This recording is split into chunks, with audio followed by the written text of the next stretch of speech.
Hadirin yang berbahagia, saya ucapkan terima kasih kepada kita semua yang berpartisipasi. Semoga kejuaraan ini dapat berjalan dengan lancar dan jalinan silaturahmi tetap terjaga dengan baik.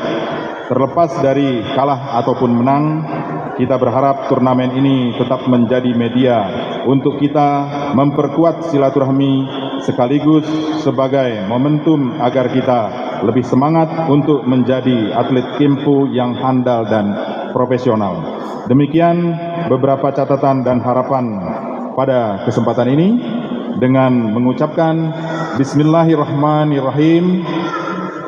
Kejuaraan olahraga Kempu Pemprov Aceh tahun 2023 dengan resmi kami nyatakan dibuka.